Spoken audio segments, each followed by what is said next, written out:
Does no one care about how the money was actually abused and wasted? I read a story. It was so nauseating that it triggered my gag reflex. In April of 2024, not that long ago, the EPA under President Biden gave $2 billion in taxpayer money to an organization that had absolutely no experience, that was backed by a very prominent Democratic politician by the name of Ms. Stacey Abrams. We knew at the time that spending $1.2 trillion, that's what the Inflation Reduction Act cost, would only make inflation worse, not better. And even President Biden eventually admitted that the Inflation Reduction Act did absolutely nothing. So where did all the Inflation Reduction Act money go? Fair question for taxpayers to ask. There's nothing wrong with wanting to know what they do with our money. So where did all the Inflation Reduction Act, this $1.2 trillion, go? Well, President Trump and DOGE and the EPA under new leadership, under Mr. Lee Zeldin, have begun to follow some of that money. Now, this is where Stacey Abrams comes in.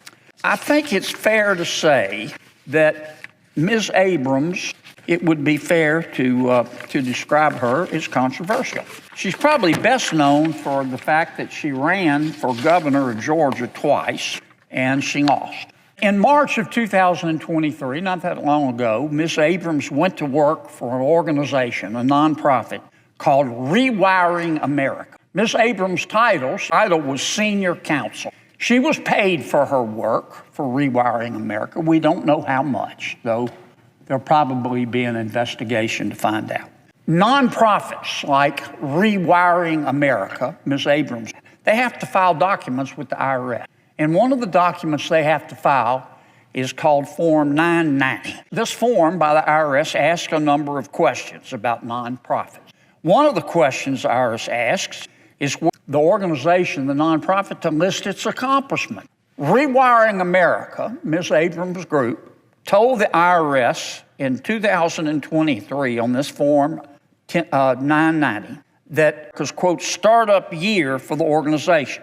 And the form goes on to say that the only accomplishment Rewiring America listed was that it had, quote, joined a coalition of other national organizations to apply for a grant from the Inflation Reduction Act's Greenhouse Gas Reduction Fund.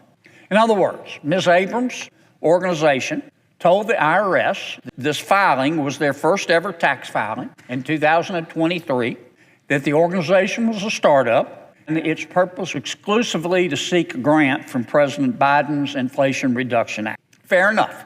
So what do we know about this coalition that Ms. Abrams' group wanted to form? Rewiring America, Ms. Abrams' group, announced on October 12, 2023, that it was joining Habitat for Humanity, it was joining United Way Worldwide, and two other organizations. And these four organizations were going to form another nonprofit, a coalition of nonprofits called Power Forward Community. So you've got Power Forward Communities up here, you've got Rewiring America and some other organizations down here, and all together they make up Power Forward Community. Now, as a nonprofit, I told you that Rewiring America had to file forms with the IRS. Well, so did this new group, Power Forward. It had to file Form 990 as well with the IRS.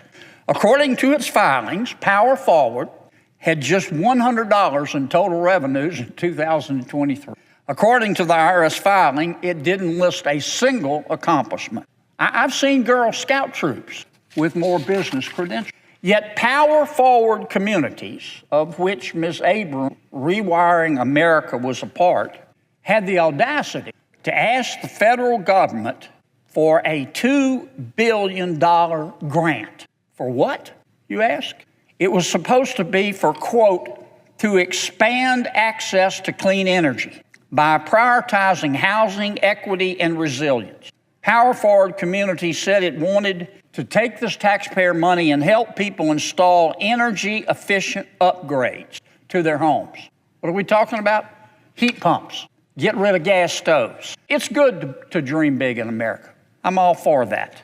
But under any reasonable standard, one is entitled to ask how these organizations, Ms. Abrams' Rewiring America and Power Forward Communities, brand new organizations, no business experience, $100 in the bank, are qualified to receive $2 billion of taxpayer money from the Biden administration. Now, that didn't stop the Biden administration from cutting a check, though. They took our money and gave Power Forward Communities in Rewiring America $2 billion. You want to know how we ran up $36 billion in debt? That's how. The EPA announced in 2024 under President Biden, just 6 months after Power Forward was formed. Power Forward was formed, and 6 months later, President Biden and his team announced they were giving them $2 billion, and that's, as I said, that's B with a billion.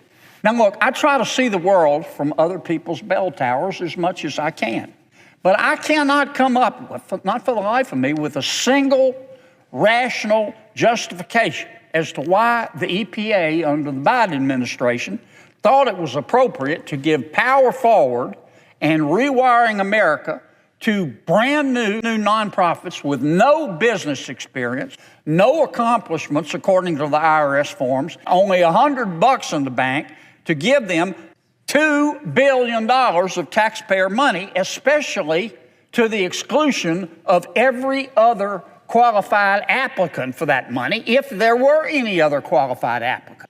We don't know. I don't know. I don't know if there was a competitive bid.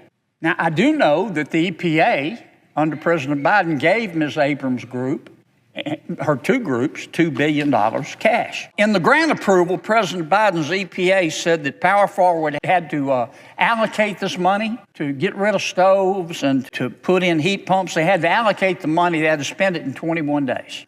Now, that meant that Ms. Abrams' group, Rewiring America, which was part of the larger group, likely received or was supposed to receive a check for $490 million, about a quarter of the total, by the end of May 24. And the other organizations, within 21 days, President Biden directed, were also supposed to receive their share of the money.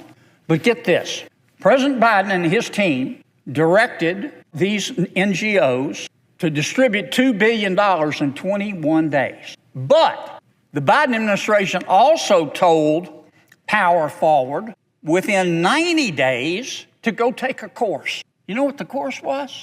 The name of the course was How to Develop a Budget. So President Biden gave Power Forward 21 days to spend the money, but said, you've got 90 days to go take a course about how to put together a budget.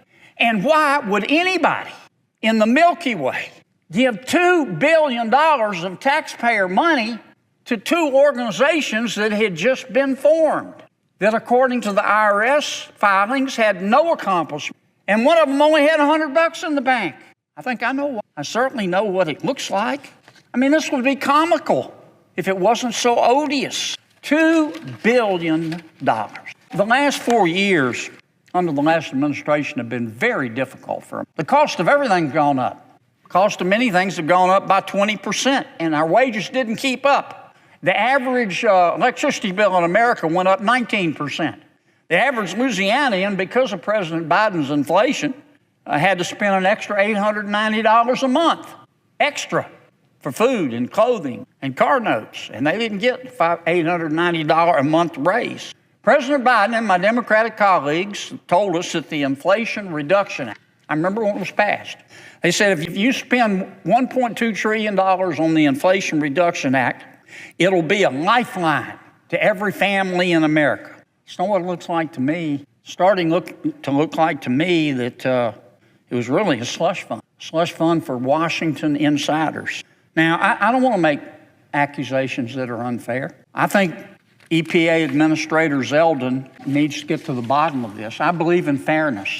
I believe in due process. Mr. Zeldin has announced that he's going to try to claw back as much of this $2 billion and other monies as he can. And again, I think he ought to do it fairly and accord everybody due process.